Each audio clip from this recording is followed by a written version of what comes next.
امیر مقابلہ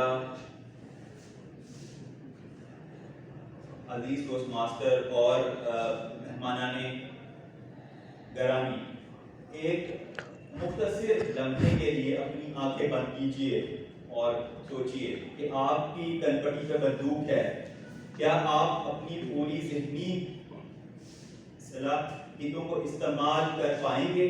کیا آپ صحیح طرح سوچ پائیں گے؟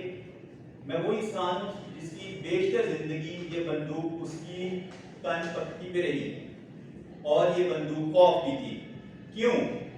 کیونکہ میں ہکلاتا ہوں، میرے لیے الفاظ کو بولنا بہت مشکل تھا، میں لوگوں سے بات نہیں کر پاتا تھا، لوگوں کا سامنا کرنا میرے لیے ایک عذاب تھا، اور اسی خوف کے ساتھ میں بڑا ہوا، اور جب میرا جامعہ میں داخلہ ہوا تو میرے لیے زندگی اور بھی مشکل ہو گئی۔ جب میں زبانی امتحان میں جاتا تو میرے سے استاد سوال پوچھتے تو میں جواب نہ دے پاتا، میں کوشش کرتا، میں زور لگاتا، میرے الفاظ نہ نکلتے، اور استاد کہتا کیا آپ یہی کہہ رہے ہیں؟ میں کہتا ہاں۔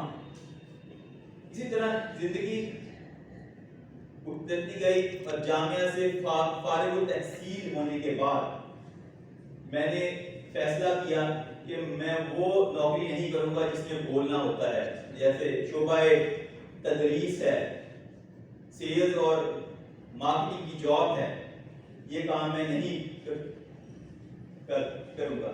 کافی اداروں میں نے کام کیا، پر میرے اندر وہ خلش رہی، وہ سوچ رہی کہ میں کچھ بڑا کر سکتا ہوں، اللہ پاک نے مجھے کسی کام کے لیے پیدا کیا ہے، اور میں اگر اسی خوف کے ساتھ جیا تو میں کچھ نہ کر پاؤں گا اور اللہ تعالیٰ کے ہاں مجرم ٹھہروں گا۔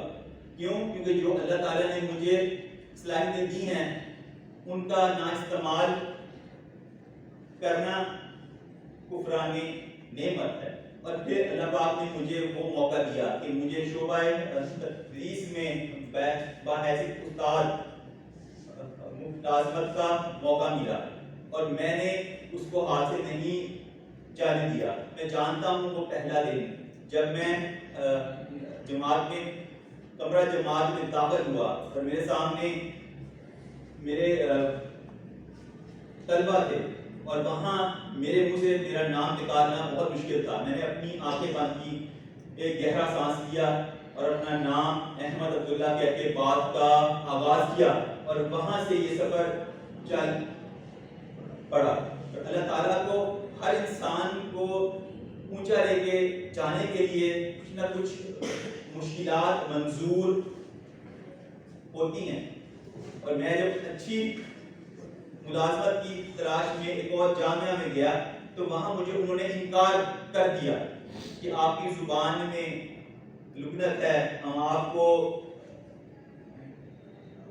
استاد کی نوکری نہیں دے سکتے۔ میں بہت حیران ہوا، میں نے کہا میں آپ کھڑے ہو کے کسی بھی مضمون پہ میں 5 منٹ بات کرتا ہوں، اگر آپ میری بات نہ سمجھ سکے تو میں خود اٹھ کے چلا جاؤں گا۔